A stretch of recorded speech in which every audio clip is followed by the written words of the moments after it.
Zig Ziglar. Inspiring true performance. A number of years ago, Laurie Majors, my executive assistant, got a phone call from a lady in Birmingham, Alabama. At the end of the conversation, she said, Zig, she said, I believe this woman thinks she's got an impossible problem, but I believe you can solve that problem with her in just a few minutes if you will spend that time with her. I said, well, Laurie, tell her to meet me backstage. I'll get there about 10 minutes early. My schedule was such that was about all I had. Well, I got there, and I was on backstage behind the curtain on one side. She spotted me from the other side, and as she walked across the stage, I had never seen as much anger in a human being in my life as I saw in her. She almost started crying when she saw me. She said, oh, I'm just so glad to see you. I got this horrible job. I hate it. I hate everything about it. I hate everybody down there. I mean, you're talking about negative nails. She was it. She said, can you help me? Now, understand, I've only got about 10 minutes.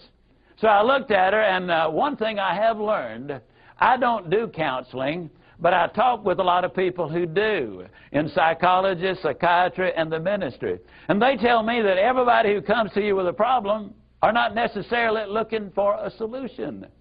I couldn't understand that for a long time. Why do they bring you a problem if they don't want to solve it? Well, I can tell you why. They want to tell you about it, you about it, you about it, you about it, and you about it. And if you foul up the deal and solve the problem, they can't tell you again, you again. They want the attention that goes with the problem, and every company just about it has that kind of an individual. They want the attention that goes with griping and complaining. Well, I looked at the lady, and it wasn't unkindly, but firmly I said to her, yes, and you know, ma'am, I'm afraid your problem is about to get worse. She said, what do you mean? I said, I believe they're going to fire you. She was stunned. I couldn't have stunned her more if I'd hit her in the face with a bucket of ice water. She said, fire me? Why on earth would they fire me? The inflection in her voice clearly said, they're the bad guys, I'm the good guy. Why don't they fire them and keep me? Have you ever noticed that people who are the problem never recognize that they are? They're in complete denial. They think denial is just a river in Egypt. Why would they fire me? I said, ma'am, I don't believe there's a company in America big enough to contain this much poison in one small spot. Have you ever noticed that when somebody is about to lose something they've been complaining about, whether it's a car, a home, a mate, a job, or whatever, when all of a sudden it appears they're going to lose them, it takes on brand new value. She looked at me and said, well, what can I do? I said, do you really want to know? She said, yes, I do. That's the reason I came to see you. I came looking for help, but you sure haven't been any help so far. I said, well, ma'am, I've got an idea, and I will absolutely guarantee you it positively, definitely, absolutely will work if you will just do it. She said, I'll try anything within reason. I said, okay, when you get home tonight, all of your household tasks are complete. It's bedtime. Get off in a room right by yourself. Get a sheet of paper out, and at the top of it, write, I like my job because. She interrupted me. She said, that'll be easy. I don't like nothing about that job. Don't like nothing about those people down there. And I said, well, just as a matter of curiosity, do you work there for benevolent reasons, or do they pay you for working there? She said, well, I got to confess, they pay me. And I said, and you don't like to be paid? Oh, she said, yes, I do. I said, okay, tell you what you do. Open your notebook right now. We'll start our list of the things you like about your job. They pay you for working there, and you do like it, don't you? She said, absolutely. But she just stood there. I said, no, open your notebook now, and we'll get busy on the list. She just stood there. I said, ma'am, let me tell you what my experience in life has been. I've discovered that in 100% of the cases, no exceptions, people who won't take step number one never take step number two. You see, she had come to me with an impossible dream.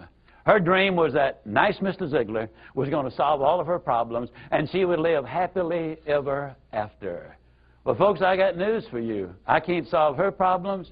I can't solve your problems. But I will give you some steps that I'll absolutely, definitely, and positively will work for you, as it worked eventually for her. I said, well, ma'am, let me tell you something. Unless you're willing to take step number one right now, it's been nice talking with you. She angrily opened her notebook. Before we got through, there were 22 things she liked about her job. Not only did they pay her for working there, they paid her above average. She had 3 weeks vacation with pay. She had a retirement program. She was in on profit sharing. She had health insurance, life insurance, and accident insurance. She lived less than 10 minutes from home. She was in on management decisions. The company sent her to 3 seminars a year to be paid for. She had her own private office and parking place. 22 things that she liked about her job. Now I said, man, when you get home tonight, everything is finished. Get off in a room right by yourself. Close the doors. Change one word from I like my job to I love my job. Get in front of that mirror. And folks, I cannot say this strongly enough, but I'm going to try. The eyes are the windows of the soul. Look yourself in the eye. And with excitement and enthusiasm, say, I love my job because they pay me for working there. I love my job because they pay me above average for working there. I love my job because they have a wonderful insurance program. I love my job before every one of the statements. You will sleep better that night. You see, there's something hidden in what I'm saying to you now. When she says, I like my job, she's really saying, I'm grateful for my job.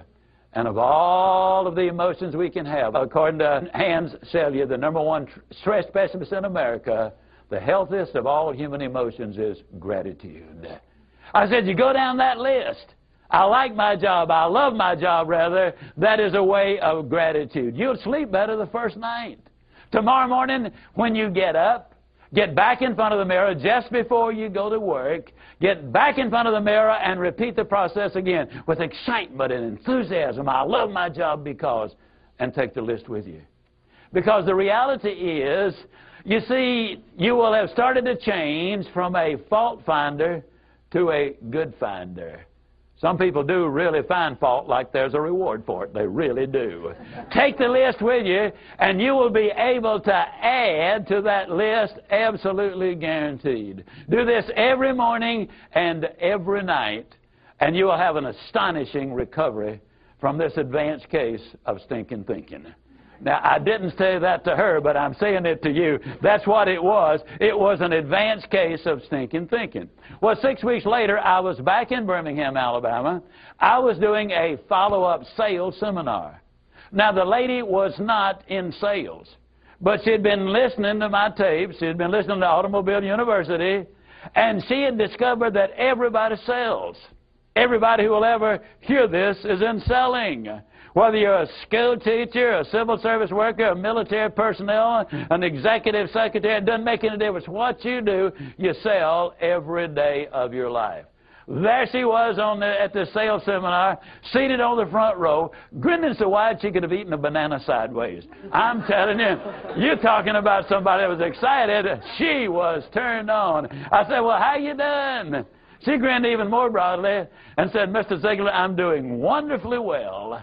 And thank you for asking. She said, you cannot believe how much those people down there have changed.